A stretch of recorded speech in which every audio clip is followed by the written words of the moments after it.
ऐसे लोगों को इश्क जो है ना बद्दुआ देता है।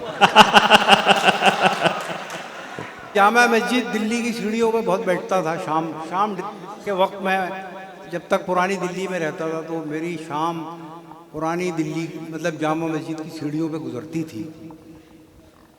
और मीर तकी मीर ये कहते थे, उर्दू के सबसे बड़े शायर, कि शायरी की कुछ सलाहियतें समझने के लिए जामा मस्जिद की सीढ़ियों पे बैठना बहुत ज़रूरी है।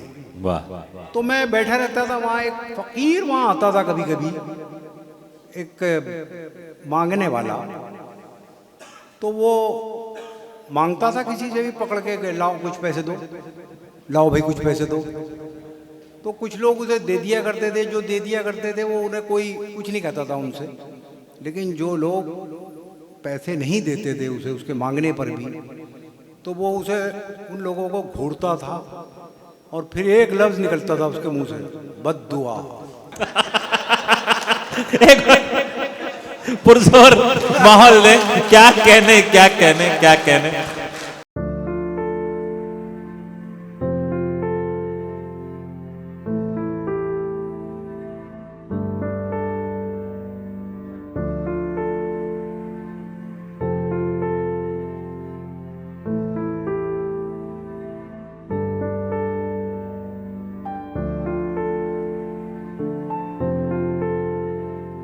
आपको पता है कि मुझे इस वक्त किसे आवाज देनी है।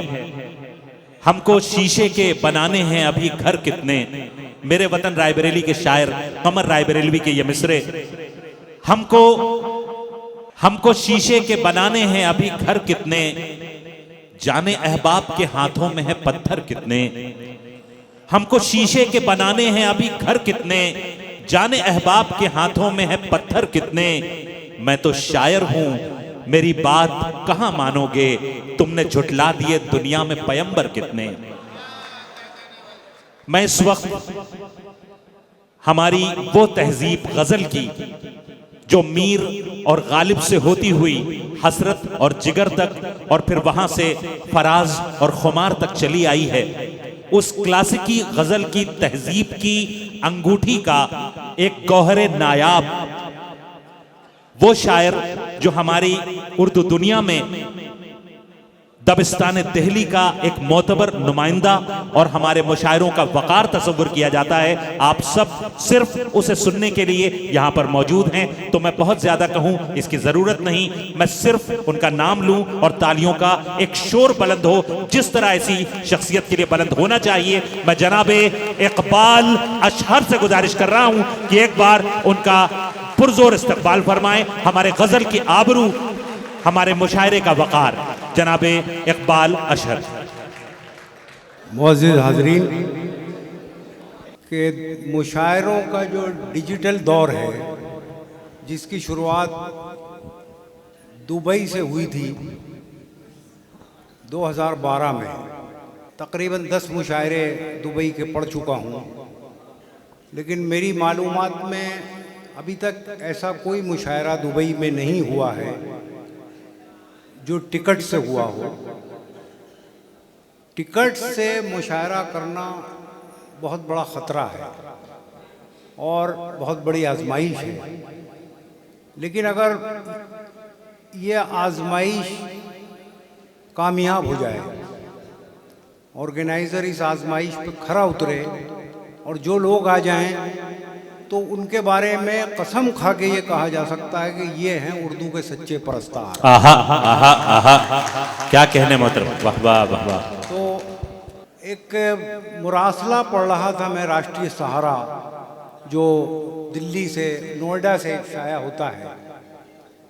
वो किसी खातून का मुरासला था, ख़त था, और वो ये फरमाती हैं कि मैं साउथ इंडिया के, वो नॉर्थ इंडियन खातून थी, तो वो उन्होंने लिखा कि मैं साउथ इंडिया के एक रेलवे स्टेशन पे खड़ी थी, तो एक अखबार की मुझे ज़रूरत थी। मैं स्टॉल पर गई, एक अखबार मैंने ख़रीदा, तो मैंने देखा वहाँ एक बच्चा आया जिसने मैले कुचैले कपड़े पहन रखे थे।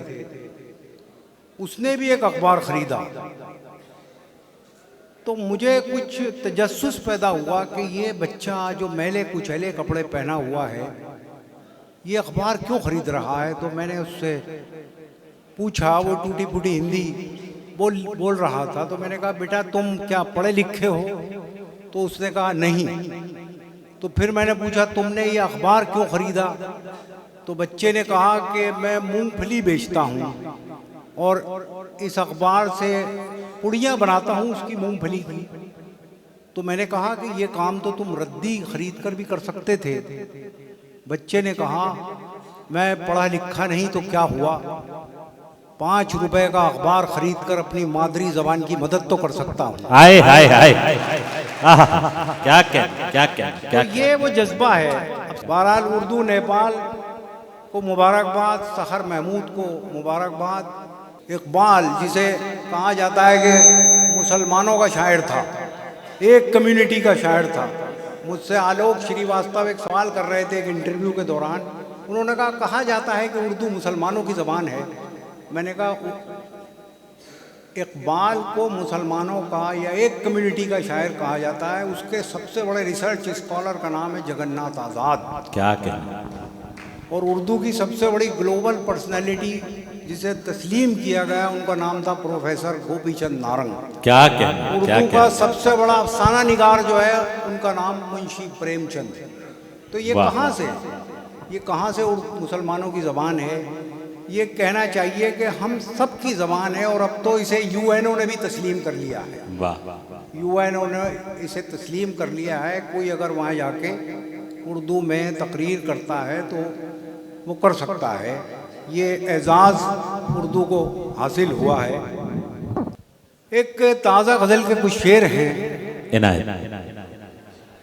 मतलब पढ़ता हूँ कि हवस का साथ, ताज़ा शेर सुनाऊंगा बिल्कुल। हवस का साथ ठुकराया है मैंने, हवस का साथ ठुकराया है मैंने, हवस का साथ ठुकराया है मैंने, फकीरी में सुकून पाया है मैंने। आहा आहा आहा, हवस का साथ ठुकराया है मैंने, ठुकराया है मैंने, फकीरी में सुकून पाया है मैंने। अगर कतरा कभी मांगा है रब से, अगर कतरा कभी मांगा है रब से तो दरिया सामने पाया है मैंने। सुभान अल्लाह सुभान अल्लाह सुभान अल्लाह सुभान अल्लाह। अगर कतरा कभी मांगा है रब से तो दरिया सामने पाया है मैंने, फकीरी में सुकून पाया है मैंने। अगर कतरा कभी मांगा है रब से तो दरिया सामने पाया है मैंने। मेरी तन्हाई बढ़ती जा रही है, मेरी तन्हाई बढ़ती जा रही है, मेरी तन्हाई बढ़ती जा रही है। ये कैसा हम सफर पाया है मैंने। आहा आहा आहा आहा। अरे भाई क्या क्या क्या कहने, क्या तन्हाई बढ़ती जा रही है, क्या कैफियत है। वाह वाह, मेरी तन्हाई बढ़ती जा रही है। ये कैसा हम सफर पाया है मैंने। मेरी तन्हाई बढ़ती जा रही है, ये कैसा हम सफर पाया है मैंने। वो मुझसे पूछते थे मेरा कातिल, वो मुझसे पूछते थे मेरा कातिल, वो मुझसे पूछते थे मेरा कातिल, तुम्हारा नाम लिखवाया है मैंने। हाय हाय हाय। अरे सुभान अल्लाह सुभान अल्लाह। क्या मुझसे पूछते थे मेरा कातिल, तुम्हारा नाम लिखवाया। क्या जबान है। नाम लिखवाया है मैंने। तुम्हें दिल दे के खाली हो गया हूँ, तुम्हें दिल दे के खाली हो गया हूँ, तुम्हें दिल दे के खाली हो गया हूँ। भरा घर खुद ही लुटवाया है मैंने। आहा आहा आहा। तुम्हें दिल दे के खाली हो गया हूँ, भरा घर खुद ही लुटवाया है मैंने। एक गज़ल और सुनाता हूँ। ये गज़ल की एक डेफिनेशन ये भी है कि गज़ल उदास करती है। तो गज़ल पढ़ता हूँ। देखिए कैफियत की गज़ल है, मेरे साथ शरीक होकर सुनिए। मतला नहीं है इसमें। कहता हूँ कि पढ़े थे प्रेम के बस 2.5 अक्षर, पढ़े थे प्रेम के बस 2.5 अक्षर, पढ़े थे प्रेम के बस 2.5 अक्षर, मेरी तालीम पूरी हो गई थी। आहा आहा आहा आहा, क्या भरपूर शेर है, वाह। अब आपकी जिम्मेदारी है ये, मैंने शेर पढ़ दिया। पढ़े थे प्रेम के बस 2.5 अक्षर, मेरी तालीम पूरी हो गई आहा थी। आहा आहा, वो दिन आया, ये शेर माँ के हवाले से है। अरे मियाँ, हेलो यार, कैसे आदमी हो, शेर पढ़े जा रहे हैं? ऐसे लोगों को इश्क जो है ना बद्दुआ देता है। जामा मस्जिद दिल्ली की सीढ़ियों पे बहुत बैठता था। शाम के वक्त में, जब तक पुरानी दिल्ली में रहता था, तो मेरी शाम पुरानी दिल्ली मतलब जामा मस्जिद की सीढ़ियों पे गुजरती थी।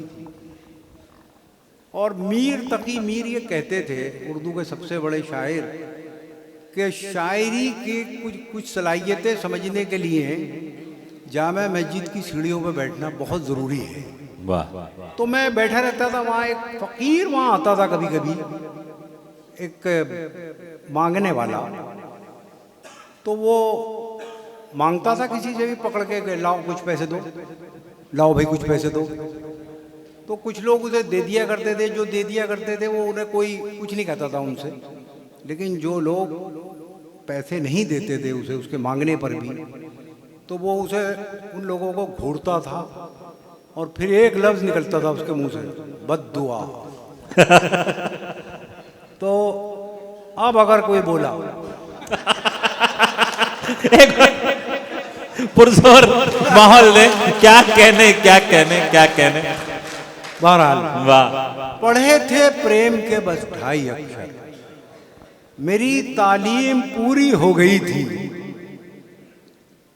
वो दिन आया कि जब पूरा हुआ मैं। आहा, वो दिन आया कि जब पूरा हुआ मैं, मगर तब तक वो आधी हो गई थी। आहा आहा आहा, सुभान वो अल्लाह। दिन आया कि जब पूरा हुआ मैं, मगर तब तक वो आधी हो गई थी। और ये हमारी तहजीब की नुमाइंदगी करता हुआ शेर है। आप मेरे साथ शरीक हो इस शेर में। वो दिन आया कि जब पूरा हुआ मैं, मगर तब तक वो आधी हो गई थी। मैं नीचा हो गया अपनी नज़र में, मैं नीचा हो गया अपनी नजर में, मैं नीचा हो गया अपनी नज़र में, मेरी आवाज़ ऊंची हो गई थी। आहा आहा आहा, मैं नीचा हो गया अपनी नज़र में, मेरी आवाज़ ऊंची हो गई थी। खुली ही रह गईं आखिर वो आंखें, खुली ही रह गईं आखिर वो आंखें, खुली ही रह गईं आखिर वो आंखें, मेरे आने में देरी हो गई थी। क्या कहने क्या कहने क्या कहने। खुली ही रह गईं आखिर वो आंखें, मेरे आने में देरी हो गई थी। और ये बचपन के हवाले से शेर है। खुली ही रह गईं आखिर वो आंखें, मेरे आने में देरी हो गई थी। मैं गुल्लक तोड़कर वापस गया तो, मैं गुल्लक तोड़कर वापस गया तो वो गुड़िया और महंगी हो गई। हाय हाय हाय, अरे वाह वाह वाह वाह वाह वाह। मैं गुल्लक तोड़कर वापस गया तो, मैं गुल्लक तोड़कर वापस गया तो वो गुड़िया और महंगी हो गई थी। बहुत शुक्रिया। कुछ तरन्नुम से सुन लीजिए। मुलाज़ा फरमाए। मुशायरा तो हो चुका, बहुत कामयाब मुशायरा हुआ यकीनन। मुलाज़ा फरमाए गज़ल के कुछ शेर। इसी बहाने मेरे आस पास रहने लगे, आहा, इसी बहाने मेरे आसपास रहने लगे, इसी बहाने मेरे आस पास रहने लगे। मैं चाहता हूँ कि तू भी उदास रहने क्या लगे। कहने क्या कहने। इसी बहाने मेरे आसपास रहने मैं लगे। चाहता हूँ कि तू भी, मैं चाहता हूँ कि तू भी उदास रहने लगे। लगे। आहा। थोड़ी देर लगी लेकिन समझ में आया। बहुत अच्छी।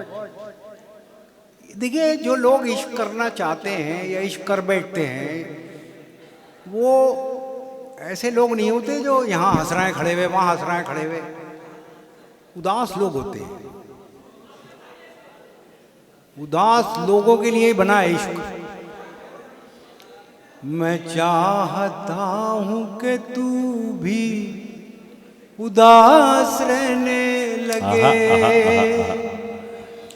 कभी कभी की उदासी भली लगी ऐसी